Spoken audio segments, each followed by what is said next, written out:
19 नंबर आयत थे।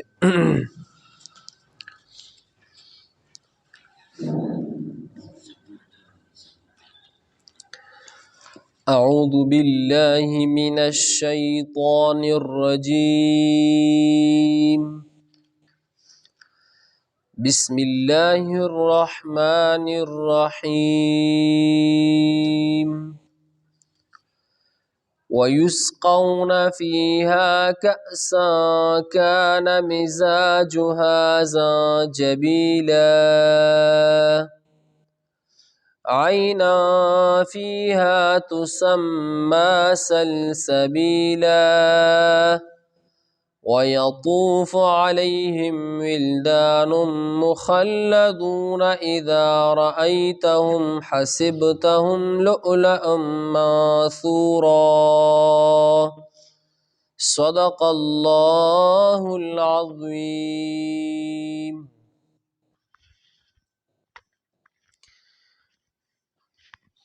دا چې د جنت متعلق بیان شروع شو، پرون می تاسو ته د جنتیانو چې کومه میلمستیا په جنت کې کیږي د هغې متعلق ذکر کړو. بیا پکې د میوو او دغه شانتې په جنتیانو باندې چې کوم هغه ګیلاسونه جامونه وغیره به تقسیمیږي د هغې متعلق هم ذکر شو. کله چې جنت کې جنتیانو دپاره کم لوښي کم جامونه کم ګیلاسونه چې جنتیانو ته تقسیم کړي شي، نو په دې جامونو په دې ګیلاسونو کې به په دې جنتیانو باندې د زنجبیل نومې یو چینه ده په جنت کې، په هغې د هغې نه به څه دی لکه په دې جنتیانو باندې به د هغې شراب به پیڅکلی شي. او د جنت شراب دا د دنیاوي شراب په شانتي نه دي. دنیاوي شراب موږ او تاسو یې الله بچو ساتي، خو د دنیاوي شراب داسې دي ما خو لیدلي نه دي، خدای یې راته نه ښیي، خو دا خلک داسې وایي چې دنیاوي شراب داسې که نه چې دا چې سړی وڅکي نو د عقل ختم شي، عقل یې څه دی لکه ختم شي. او د کم انسان نه چې عقل ختم شي د ده مثال بیا د څه شي د زناور شي. په زناور کې هم عقل نی، نو چې کم سړی دنیاوي شراب وڅکي د هغې د وجې نه د ده عقل دا ختم شي، عقل یې زایله شي. او چې د کم سړي عقل ختم شي نو دی بیا د مور د خور د ترور د ماما د کاکا د پلار د هیڅ چا پهچان بیا نشي کولی. نو دا جنت کې چې دا کم دو قسمه شراب ملاویږي، چې یوه چینه چې هغې ته ویل کېږي د کافورو چینه، دا به سرې دا دی بیان پرون شوی. او دا نن چې کومه دا دویمه چینه د شرابو په جنت کې جنتیانو ته ملاویږي نو دې ته په عربی کې زنجبیل وایي. څه دی لکه زنجبیل. او موږ ته پښتانه په پښتو کې سونډ وایو، سونډ. خو دا دنیا دا سونډ ته مراد نه دی، حکیمان له چې لاړ شي سونډ راله راکړه درته بوښی، د دنیا دا سونډ ته نه دی مراد، هغه د جنت سونډ دی. او دا به چا ته ملاویږي؟ دا به جنتیانو ته ملاویږي. بیا ورپسې په دې بل آیات کې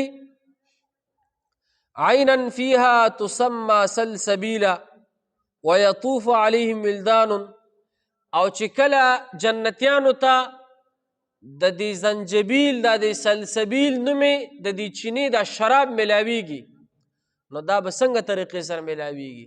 آیت کریمه کې الله وایي ویل جنتیان به څه د ناستې په تختونو باندې تکیا به وخلی وي، یو بل سر به خبرې ترې به کوي، او بیا به هغې کې څه دی حورې به راشي، علمان به راشي. هلکه موږ وایو حورې دی او علمان دي، دا حورې الله پاک ذکر کړی دی، علمان الله ذکر کړی. اوس درته ویم حورې دا به د زنانو شکل په شانتي، او علمان دا به د الکانو په شکل سره الله پاکې په خپله دلته ذکر کړی دی. اذا رأیتم حسبتم لؤلؤا منثورا.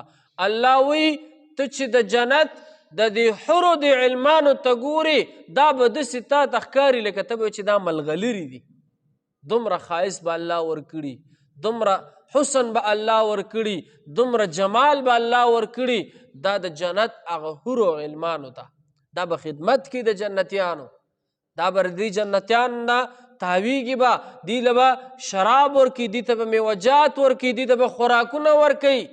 دا به څوک ورکوي؟ دا به دا حور علمان به پرې ګرځي، دا به جنتیانو ته میلاویږي. بیا به د هغې نه پس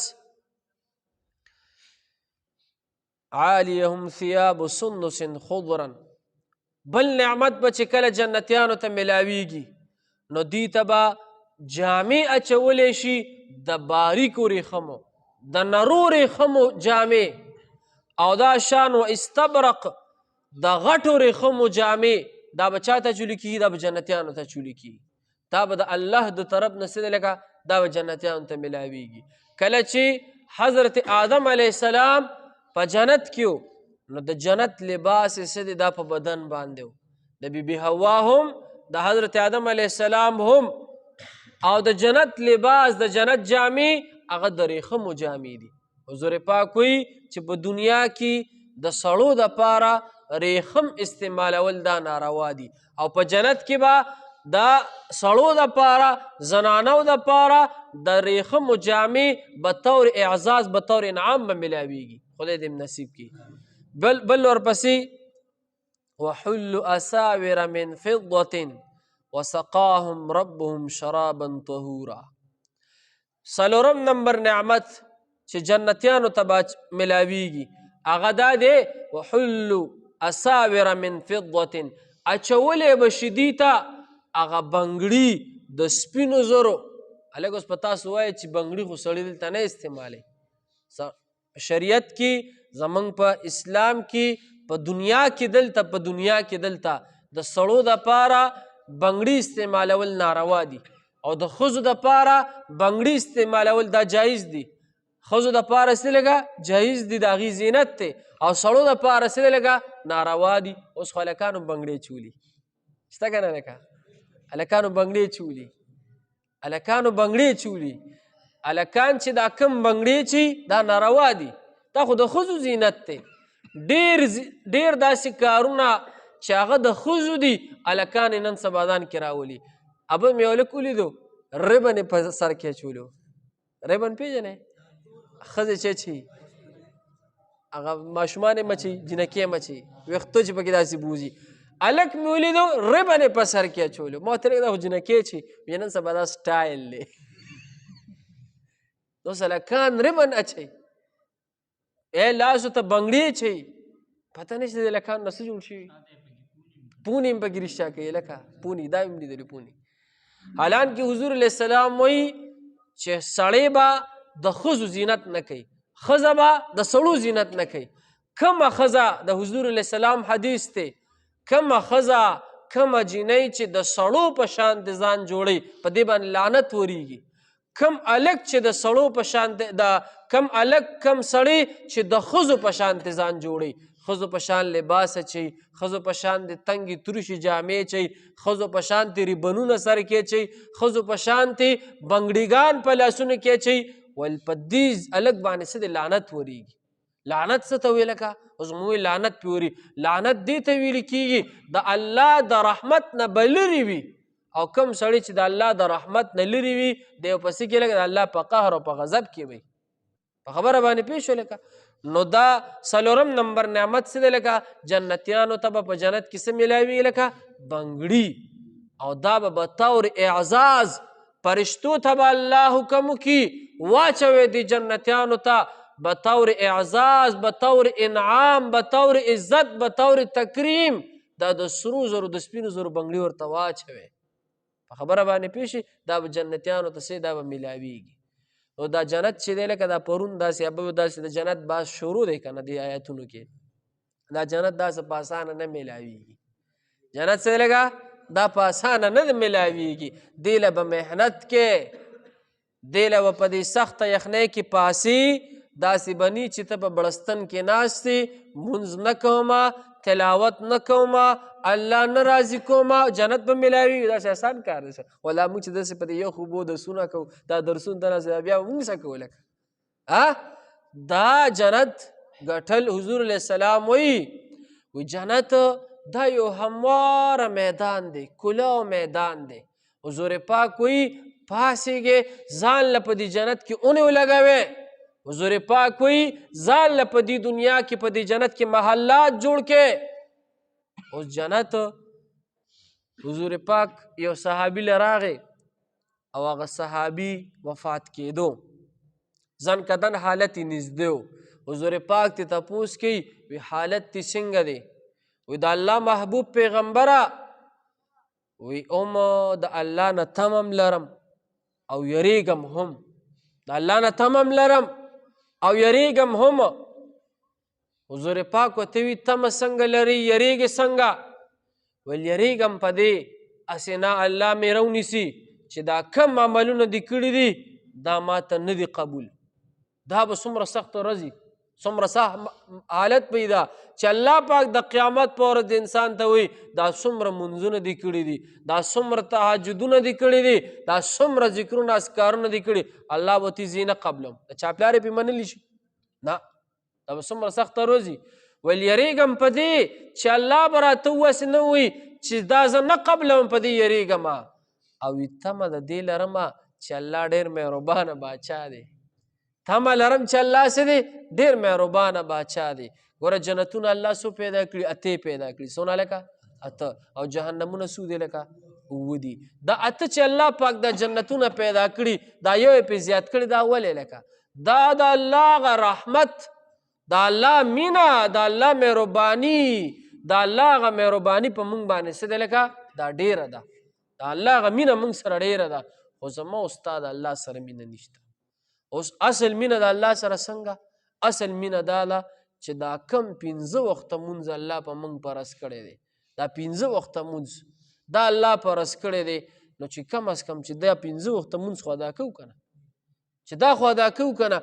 اوس دا دې زمانه کې داسې اوزګار خلک شته، فارغه خلک شته، نه بیماري لري، نه دشمني لري، نه څه بل څه عذر لري، په سترګو سم دي، په لاسونو سم دي، په بدن سم دي، په هر څه سم دي، بیا مونځونه نه کوي.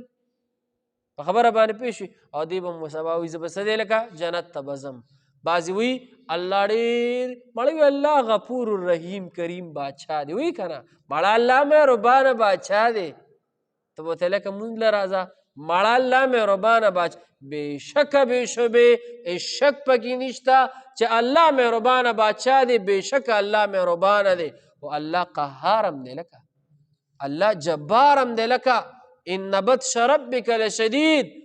بېشکه هغه نیول د رب ستا چې دا ډېر سخت دي. الله مهربان هم دی خو الله پاک څه دی؟ لکه قهار هم دی. ګورئ که الله نه ونیولې څوک دې هم ترې نشي خلاصولی. په خبره باندې پوه شو؟ نو جنت په څه میلاویږي؟ لکه په نیکو اعمالو میلاویږي.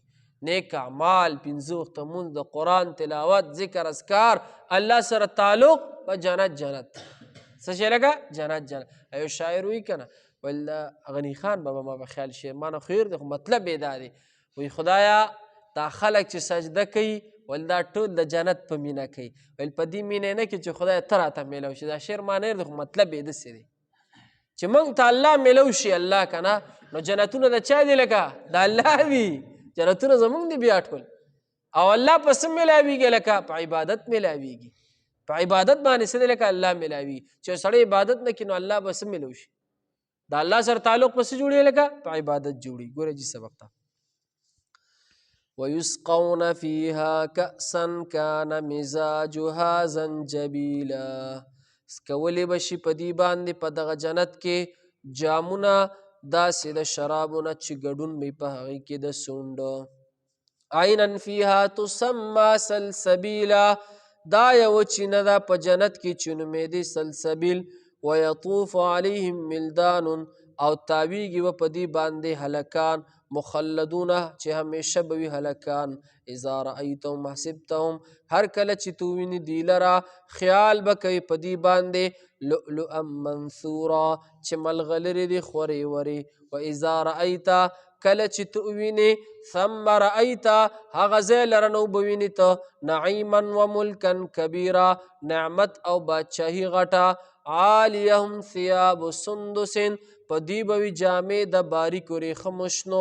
خضر د تکو شنو و استبرق نو د غټو ریخمو وحلو اساورا دی تبا چولی شي بنګړي من فضة د سپینو زرو وسقاهم ربهم او سکی به په دې باندې رب د دوی شرابا طهورا هغه شراب پاکیزه ان هذا كان لكم جزاء ورته به ویلی شي چې بېشکه دا ستاسو دپاره بدله ده وکان سعیکم مشکورا او دې هغه کوشش تاسو قبول کړی شوی صدق الله العظیم